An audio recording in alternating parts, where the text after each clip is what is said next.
السلام علیکم سامعین، میں ہوں فرحانہ گل آپ کے اپنے اس چینل دین انبیاء پر۔ آج ہم جانیں گے دائرہ ارقم کی وجہ تسمیہ اور بنیاد کا سبب۔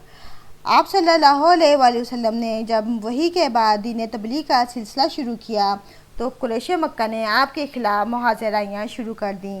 جب قریش نے دیکھا کہ محمد صلی اللہ علیہ وآلہ وسلم کو تبلیغ دین سے روکنے کی حکمت کارگر نہیں ہو رہی ہے تو ایک بار پھر انہوں نے غور و خوض کیا اور آپ صلی اللہ علیہ وآلہ وسلم کی دعوت کا کلا کما کرنے کے لیے مختلف طریقے اختیار کیے، جن کا خلاصہ یہ ہے: ہنسی، ٹھٹا، تحقیر، استہزاء اور تکذیب۔ اس کا مقصد یہ تھا کہ مسلمانوں کو بددل کر کے ان کے حوصلے توڑ دیے جائیں۔ جب یہ بھی صورت کارگر ثابت نہ ہوئی تو انہوں نے سودے بازیاں شروع کر دی، جن کے ذریعے مشرکین کی یہ کوشش تھی کہ اسلام اور جاہلیت دونوں بیچ راستے میں ایک دوسرے سے جا ملیں۔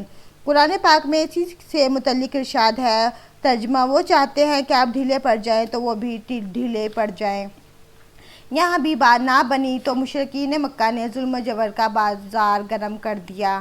مشرکین نے سزا کی ایک شکل یہ بھی اختیار کی تھی کہ بعض صحابہ کو اونٹ اور گائے کی کچی کھال میں لپیٹ کر دھوپ میں ڈال دیتے تھے اور بعض کو لوہے کی زرہ پہنا کر جلتے ہوئے پتھر پر لٹا دیتے تھے۔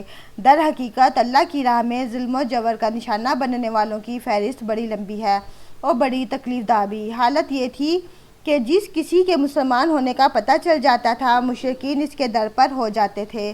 ان ستم رانیوں کا مقابل حکمت کا تقاضا یہ تھا کہ رسول اللہ صلی اللہ علیہ وآلہ وسلم مسلمانوں کو قولاً اور عملاً دونوں طرح اسلام کے اظہار سے روک دیں اور ان کے ساتھ خفیہ طریقے پر اکٹھا ہوں، کیونکہ اگر آپ صلی اللہ علیہ وسلم ان کے ساتھ کھلم کھلا اکٹھا ہوتے تو مشرکین آپ کے تزکیہ نفس اور تعلیم و کتاب و حکمت کے کام میں یقیناً رکاوٹ ڈالتے اور اس کے نتیجے میں فریقین کے درمیان تصادم ہو سکتا تھا، بلکہ عملاً سن 4 نبوت میں بھی ہو چکا تھا، جس کی تفصیل یہ ہے کہ صحابہ کرام گھاٹیوں میں اکٹھا ہو کر نماز پڑھا کرتے تھے۔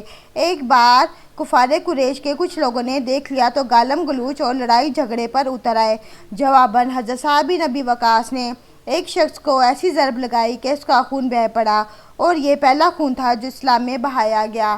یہ واضح ہی ہے اگر اس طرح کا ٹکراؤ بار بار ہوتا اور طول پکڑ جاتا تو مسلمانوں کے خاتمے کی نوبت آ سکتی تھی۔ لہٰذا حکمت کا تقاضا یہی تھا کہ وہ کام پس پردہ کیا جائے۔ چنانچہ عام صحابہ کرام اپنا اسلام، اپنی عبادات، اپنی تبلیغ اور اپنے باہمی اجتماعات سب کچھ پس پردہ کرتے تھے۔ البتہ رسول اللہ صلی اللہ علیہ وآلہ وسلم تبلیغ کا کام بھی مشرکین کے روبرو کھلم کھلا انجام دیتے تھے اور عبادات کا کام بھی۔ کوئی چیز آپ صلی اللہ علیہ وسلم کو اس سے روک نہیں سکتی تھی، تاہم آپ بھی مسلمانوں کے ساتھ خود ان کی مصلحت کے پیش نظر خفیہ طور سے جمع ہوتے تھے۔